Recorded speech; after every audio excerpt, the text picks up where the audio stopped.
Hey, what's going on, guys? Welcome to the segment on influencer marketing from an influencer's perspective. My name is Elliot Clark, and I'm going to be walking you through the world of influencer marketing. A little bit about me, as I'm sure you're wondering, who am I and why am I qualified to be talking to you a little bit about influencer marketing. So I am the founder and creative director of Apartment Bartender. Now I'm going to dive into that and tell you all about that. Founded a creative agency dedicated to social branding and content for brands primarily in the liquor industry and hospitality space, as well as a huge foodie and cocktail enthusiast. So you can probably find me grubbing around town or searching for all the best cocktail spots. So in this segment, we're going to be diving into the world of, again, influencer marketing. Now, if you've watched some documentaries on Netflix, you probably have a perception of what an influencer is, or if you've done your research and have sought out to see whether influencer marketing is good for your business or good for your clients. There's so much information out there, so we're going to synthesize that information and go over the objectives and the strategies and the tactics that you can employ in your company and for your business and decide whether influencer marketing is for you. Now, by definition, influencer marketing is defined as just leveraging a person or brand's reach, authority to increase your own visibility, to share brand messaging, and build brand awareness and loyalty. Now, that's a lot of words, but in a sense, what we're really talking about is trust. When you are engaging in influencer marketing, you are leveraging a person's trust that they have built with a dedicated audience in a dedicated niche to, in my perspective, build the trust that you have with your own audience and to build the trust that you have with your customer base.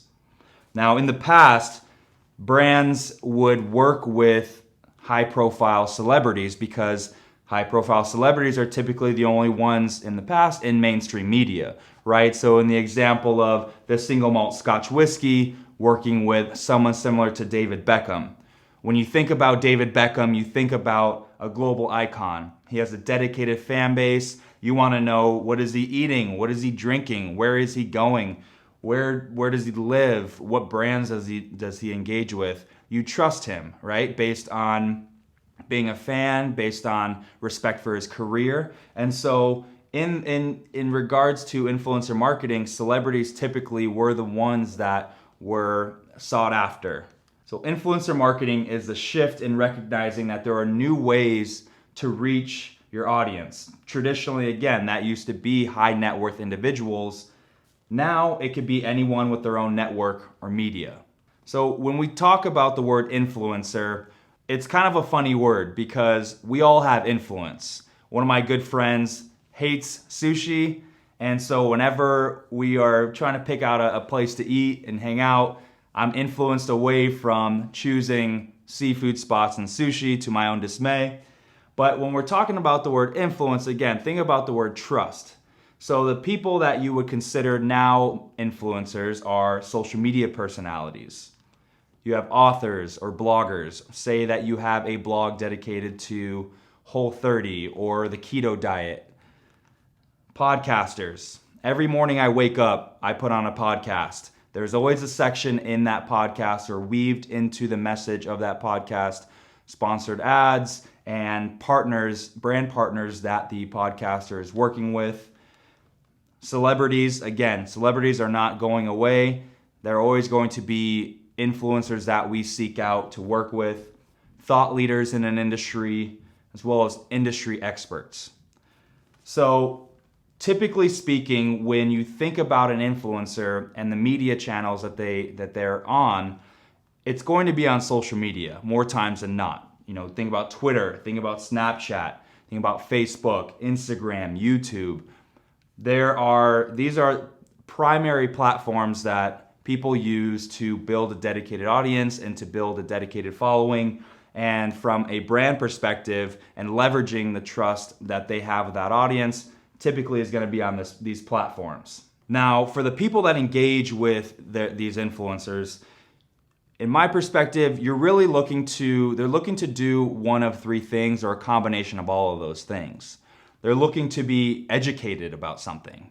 Back to the example I used, if you're a blogger and you have a blog dedicated to the keto diet, for me, if I know nothing about the keto diet, I'm going to lean on that person, if I trust them, to educate me on what is keto and how do I incorporate that into my life.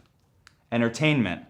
In the process, I don't want to be bored. I want to be entertained. I want to know that this is something that I could do and incorporate in a fun way, in a lighthearted way. Or maybe you follow somebody on social media that is a comedian or somebody that has built a following on brevity and lightheartedness, and you just really enjoy taking a mental break from your day-to-day life and engaging on what they're doing on social media. And next thing, inspiration. For me personally, I'm a photographer as well, and so when I'm engaging with people on social media, I'm looking at being visually inspired. I want to know, say they went to Hawaii and I'm about to take a trip to Hawaii. I want to know, where did they take the shots that they took? Why did they take those shots? What angle did they take those shots at? Maybe what was their different camera settings that they used? So those are things that I would lean on certain photographers in the social space to find out about. Again, seeking visual inspiration. Now, when you think about education, entertainment, inspiration, and the people that you engage with, the influencers that you engage with, it's not just one of these. It's a combination of both. And so for the brands that are looking to work with those influencers, they're looking to tap into this.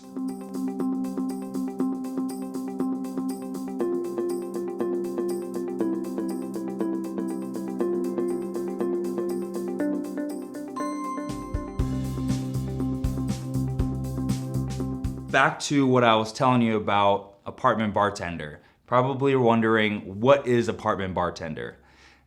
In short, I'm what is considered to be a social media influencer.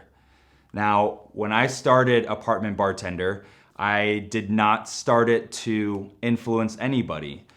So I want to talk to you about my story of how I accidentally became a social media influencer. Because again, it 100% happened on accident. So several years back, I got really into home bartending. I went to New York. I took a Cocktails 101 class with a friend of mine. I got swept up in the world of cocktails. I don't know what it was. I like to say that I was really lacking a creative outlet in my own life at that point in time. And cocktails was something that just drew me in. And so after that Cocktails 101 class, I went home back to Phoenix, where I was based at that point in time. I bought a bunch of spirits and liqueurs and bitters bottles that I knew absolutely nothing about. And I lived with a roommate who I like to say would drink anything and everything you put in front of him, so he was a big guinea pig for me.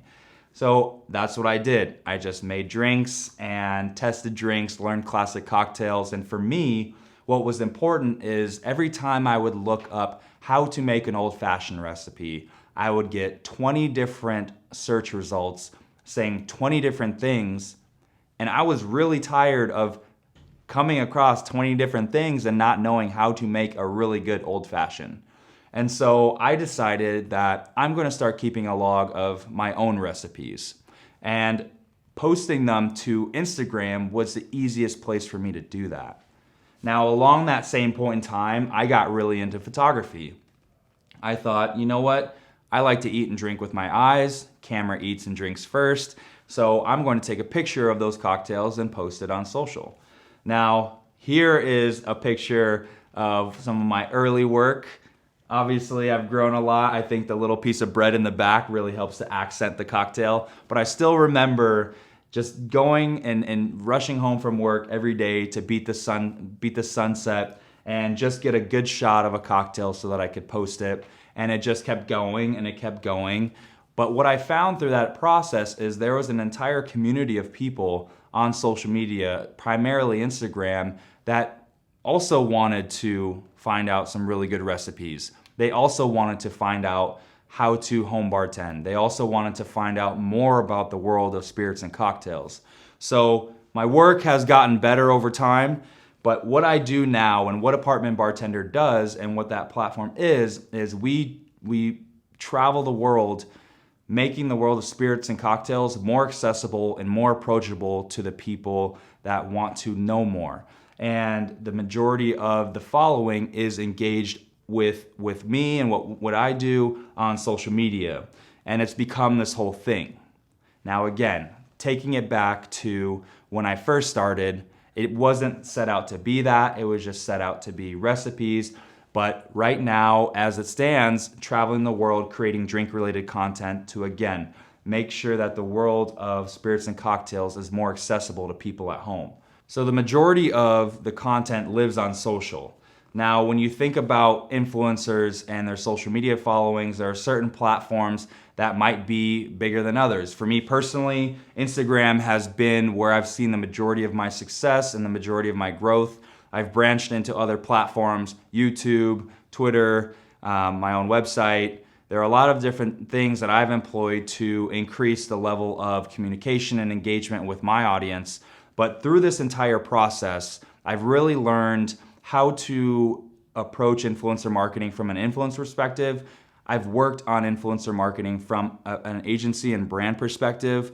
In terms of content production, I've been on everything from lean and nimble productions to big scale commercial level productions. And so I've seen a big spectrum of the world of influencer marketing. And so that's what I really want to talk to you about today. I really want to dive into how brands work with people like me and how you could take my experience and apply it to your business and how you work with influencers. In my journey with Apartment Bartender, I've had the opportunity to work with some of the best brands in the world. I've also had the opportunity to work with the cocktail bar that's right up the street from my apartment. So I've worked with craft brands, I've worked with global brands. And if you're watching this and you're thinking to yourself, I wonder, one, what influencer marketing really is, and I wonder if it's for me. I could assure you that from the craft brand to the global brand, influencer marketing can have such an amazing and lasting impact on the growth of your business if done effectively, and that's what we're gonna dive into. The objective, the strategy, and the tactics of influencer marketing and employing that in your business.